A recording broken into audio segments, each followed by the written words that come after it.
नमस्कार, दिन भर की बड़ी खबरों में आपका स्वागत है। मैं हूं आराधना। आज इस बुलेटिन में बात होगी बिहार चुनाव में धांधली के आरोपों से घिरे चुनाव आयोग की, दूसरे चरण के मतदान की। जानेंगे एसआईआर पर क्यों कोर्ट पहुंची बंगाल कांग्रेस, वोट चोरी के खिलाफ कांग्रेस का क्या है प्लान। देखेंगे बीजेपी सरकार से क्यों नाराज हुए आरएसएस से जुड़े संगठन, और बुलेटिन के आखिर में देखेंगे जाने माने कार्टूनिस्ट इरफान की किस खबर पर पड़ी तिरछी नजर। लेकिन दिन भर की तमाम बड़ी खबरों से पहले एक नजर आज की सुर्खियों पर। केरल में हुआ निकाय चुनाव का ऐलान, 2 चरणों में 9 और 11 दिसंबर को वोटिंग। 13 को आएंगे नतीजे। 1199 स्थानीय निकायों के लिए 2.5 करोड़ लोग करेंगे मतदान। लैंड फॉर जॉब मामले में लालू परिवार को राहत, राउज़ावेनी कोर्ट ने टाला मामले में आरोप तय करने का आदेश। 4 दिसंबर को सुनाया जाएगा फैसला। महाराष्ट्र कांग्रेस का बड़ा ऐलान, मुंबई समेत सभी निकाय चुनाव अकेले लड़ेगी पार्टी नेता विजय वडेट्टीवार ने दी जानकारी। सीबीआई जांच में बड़ा खुलासा, 5 साल तक तिरुपति मंदिर में नकली घी की सप्लाई कर रही थी उत्तराखंड की भोले बाबा ऑर्गेनिक डेयरी। 250 करोड़ में 68 लाख किलो नकली घी की हुई सप्लाई। और हरे निशान पर बंद हुआ शेयर बाजार, 319 अंकों की बढ़ोतरी के साथ 83,535 पर बंद हुआ सेंसेक्स। वहीं 82 अंकों की बढ़त के साथ 25,574 पर बंद हुआ निफ्टी। ये तो थी सुर्खियां। अब बात आज की सबसे बड़ी खबर की।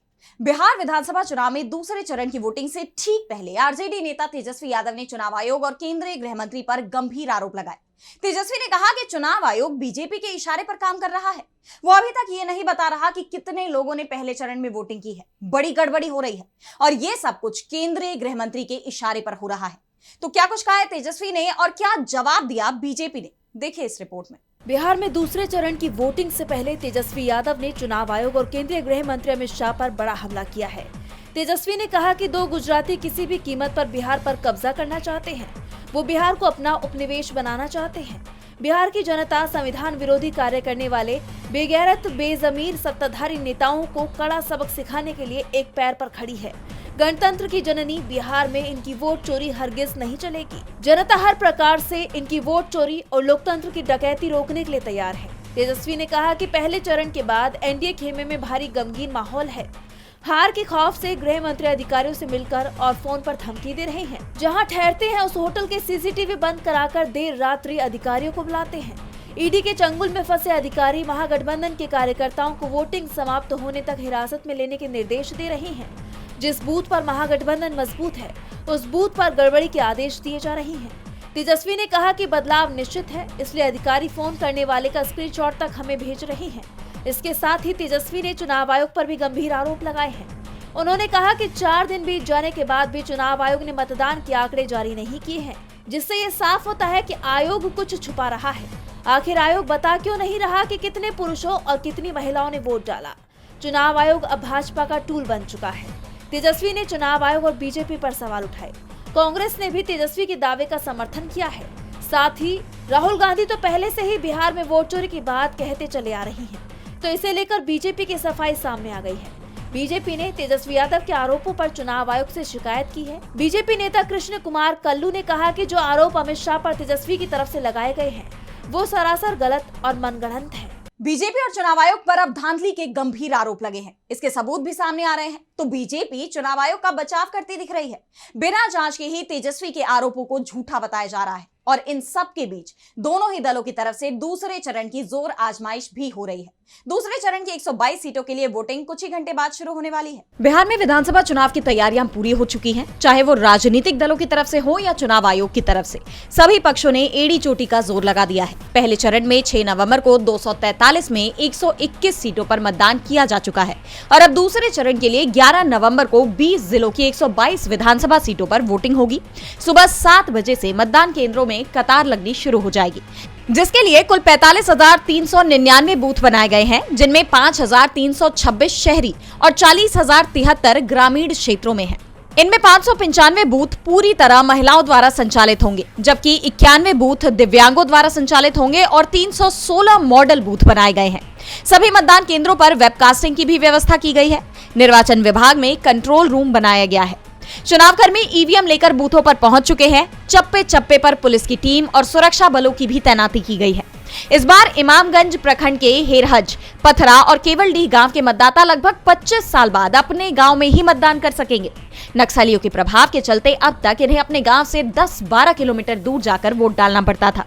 इस फेज में जिन सीटों पर वोटिंग होनी है, उनमें कई सीटें ऐसे जिले में है जो अंतर्राष्ट्रीय और अंतर्राज्यीय सीमाओं से सटे हुए हैं, जिसके चलते अतिरिक्त सतर्कता भी बरती जा रही है। भारत नेपाल सीमा से लेकर झारखंड, उत्तर प्रदेश और पश्चिम बंगाल की सीमाओं से लगे जिलों तक सब में विशेष निगरानी रखी जा रही है। चुनाव आयोग के आंकड़ों के मुताबिक इस चरण में कुल 1302 उम्मीदवार मैदान में हैं, जिनमें 1165 पुरुष हैं, जबकि 136 महिलाएं और एक थर्ड जेंडर प्रत्याशी शामिल है। इस बार लगभग 3 करोड़ 70 लाख मतदाता अपने वोट के अधिकार का इस्तेमाल करेंगे। इनमें 1 करोड़ 95 लाख पुरुष हैं, 1 करोड़ 74 लाख महिलाएं और 943 थर्ड जेंडर मतदाता शामिल हैं। खबरों के मुताबिक इस चुनाव के लिए 13 बीजेपी शासित राज्यों के मुख्यमंत्रियों ने प्रचार किया। पीएम मोदी ने 14 तो गृह मंत्री अमित शाह ने 36 सभाएं की। सीएम नीतीश कुमार ने भी 84 सभाएं की। वहीं महागठबंधन की तरफ से राहुल गांधी ने 13 और प्रियंका गांधी ने 8 सभाओं को संबोधित किया, जबकि सबसे ज्यादा 171 सभाएं आरजेडी नेता तेजस्वी यादव ने की। और अब 14 नवंबर को चुनाव के नतीजों के साथ ही इन सभी का रिपोर्ट कार्ड भी सामने आ जाएगा। बिहार में दूसरा चरण जिसके पक्ष में जाएगा, सरकार उसकी ही बनेगी, ये तय है।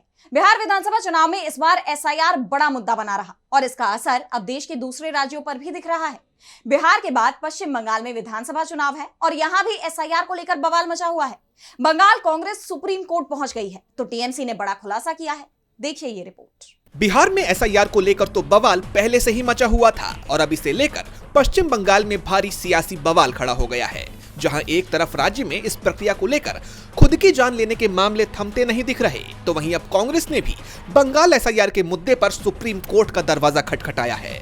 दरअसल सत्तारूढ़ टीएमसी का दावा है कि 27 अक्टूबर को एसआईआर शुरू होने के बाद से अब तक 15 लोगों ने खुद की जान ले ली है और इनमें 3 महिलाएं भी शामिल हैं।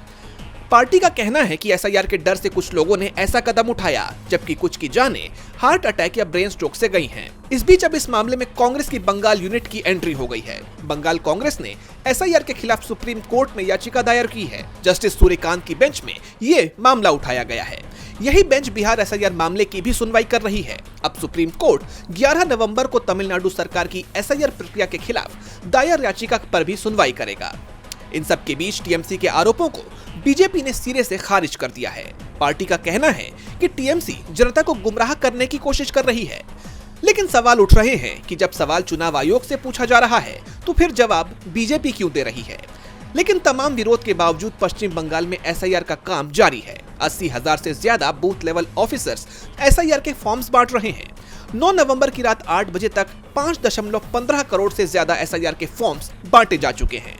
4 नवंबर से शुरू हुआ ये काम 4 दिसंबर तक चलने वाला है, लेकिन इसे लेकर मचा बवाल क्या मोड़ लेता है, ये देखना होगा। सवाल है कि इन लगातार जा रही जानों का सिलसिला आखिर कब थमेगा। इस बीच सभी की निगाहें 11 नवंबर की सुनवाई पर टिकी हुई हैं।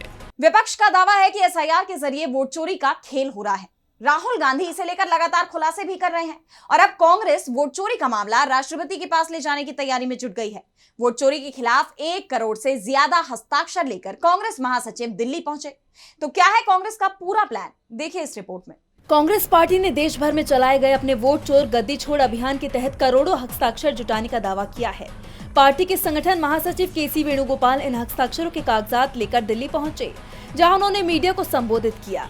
उनके मुताबिक कांग्रेस ने कुल 1.21 करोड़ से ज्यादा लोगों के हस्ताक्षर जुटाए हैं, जिसमें हर एक व्यक्ति का नाम, फोन नंबर और पूरी जानकारी शामिल है। All of them joined together in their constituency. We have done more than 1 crore 21 lakhs signatures have been done. Venugopal ने बताया कि पार्टी ने लोकतंत्र की सुरक्षा को अपनी जिम्मेदारी समझते हुए राहुल गांधी और मल्लिकार्जुन खड़गे के नेतृत्व में वोट चोरी के आरोपों की जांच कराई थी, जिसमें उन्हें कई गड़बड़ियां मिली। पहले इन हस्ताक्षरों को चुनाव आयोग को सौंपने का फैसला किया गया था, लेकिन अब रणनीति बदल गई है। वेणुगोपाल ने महासचिवों और प्रदेश अध्यक्षों के साथ बैठक के बाद घोषणा की कि वो भारत के लोगों की तरफ एक मेमोरेंडम सौंपने के लिए राष्ट्रपति से संपर्क करेंगे, जिसमें वोट चोरी के संबंध में 5 मुख्य मांगे होंगी। इस अभियान के तहत कर्नाटक के उप मुख्यमंत्री डीके शिव कुमार ने भी 1.21 करोड़ साइन किए हुए कागजात दिखाए। कांग्रेस का ये बड़ा कदम दिखाता है कि वो चुनावी धांधली के मुद्दे को बेहद गंभीरता से ले रही है और इसे जनता की आवाज के रूप में उठाकर सरकार और चुनाव आयोग पर दबाव बनाने की लगातार कोशिश कर रही है। कांग्रेस वोट चोरी को लेकर पूरे देश में बड़ा अभियान चला रही है, तो वहीं आरएसएस और उससे जुड़े संगठनों ने भी बीजेपी की चिंता बढ़ा दी है। गुजरात सरकार के खिलाफ तो संघ से जुड़े मजदूर संगठन ने मोर्चा ही खोल दिया, सख्त चेतावनी दी जा रही है। तो क्या है पूरा मामला, जानने के लिए देखिए ये रिपोर्ट। गुजरात की बीजेपी सरकार के खिलाफ आरएसएस ने मोर्चा खोल दिया है। आरएसएस से जुड़े भारतीय मजदूर संघ का महाधिवेशन अहमदाबाद में हुआ और इसमें गुजरात सरकार पर मजदूर विरोधी नीतियां लागू करने के आरोप लगाए गए हैं। बीएमएस के इस अधिवेशन में उससे जुड़े 161 महासंघों के कार्यकर्ता शामिल हुए, जिसमें गुजरात सरकार की नीतियों पर तीखा हमला किया गया। विशेष रूप से पुरानी पेंशन योजना यानी ओपीएस को बहाल करने और उद्योगों में कार्य समय को 8 घंटे से बढ़ाकर 12 घंटे करने के फैसले को तत्काल वापस लेने की मांग पर कड़ा रुख अपनाया गया है। बीएमएस के प्रदेश उपाध्यक्ष राजेंद्र सिंह चुड़ासमा ने चेतावनी दी कि अगर सरकार ने आंखें नहीं खोली तो मजदूरों का गुस्सा चरम पर पहुंच जाएगा। इसके बाद मुख्यमंत्री समेत सभी मंत्रियों को याचिकाओं वाला एक विस्तृत ज्ञापन सौंपा गया।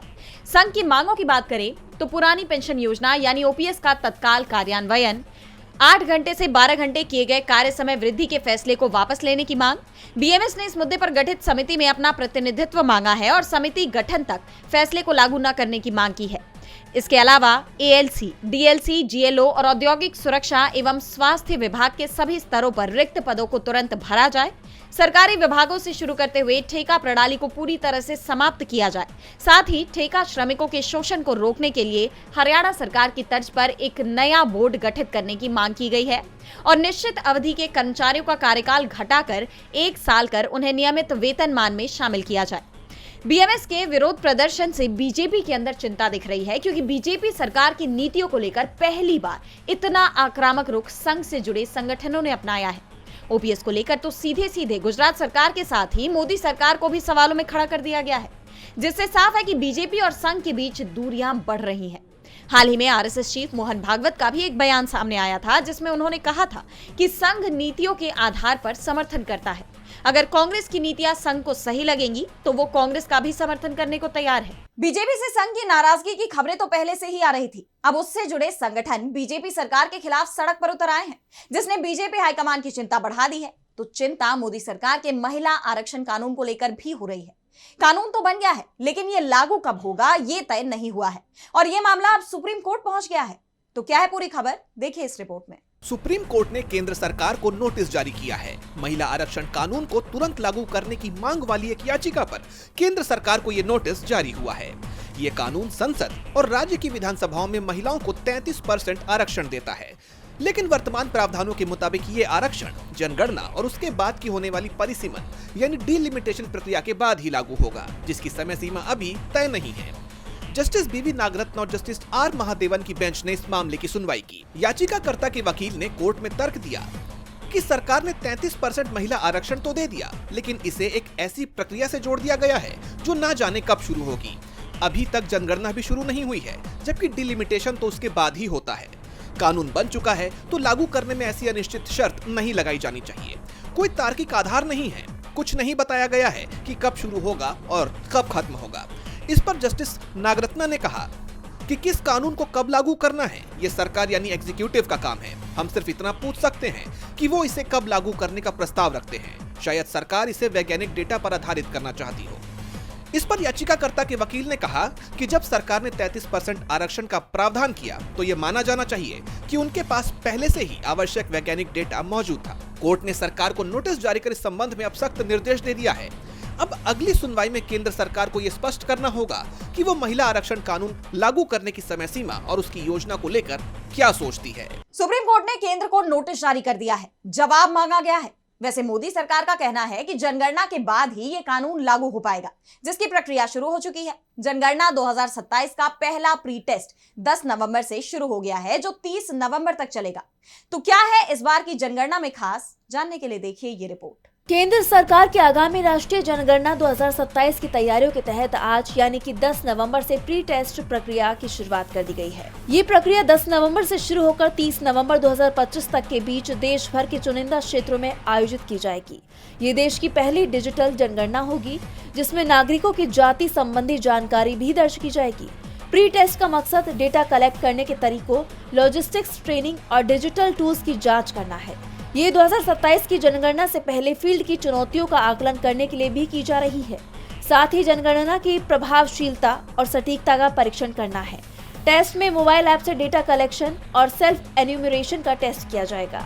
इस प्री टेस्ट में घरों की सूची, जनसंख्या विवरण, सामाजिक आर्थिक स्थिति, सांस्कृतिक और स्वास्थ्य आंकड़ों को जमा किया जाएगा। जैसा आप जानते हैं कि ये भारत की पहली डिजिटल जनगणना होगी। इसे 2 चरण में पूरा किया जाएगा।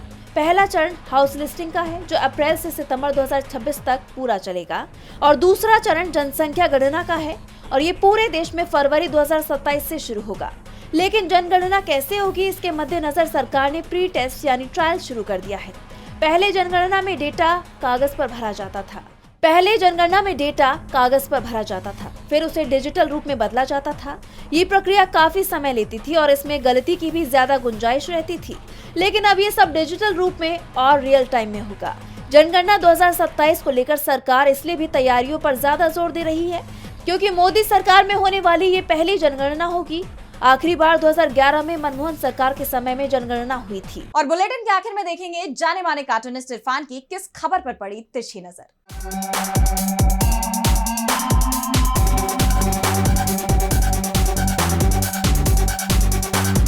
ऐसा होता तो यह है कि मतदान होने के बाद में नतीजे आने तक नेता लोग थोड़ा सुस्ता लेते हैं, लेकिन बिहार में ऐसा बिल्कुल नहीं है।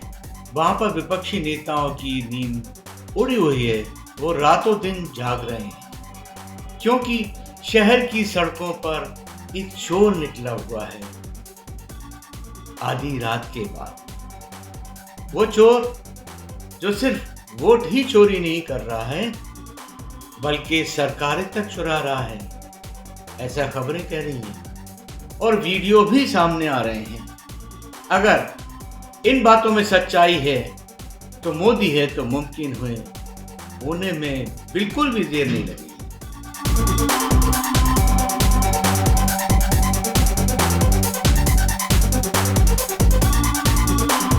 बहुत बहुत शुक्रिया इरफान जी। तो आज इस बुलेटिन में इतना ही। आप देखते रहिए डीबी लाइव। नमस्कार।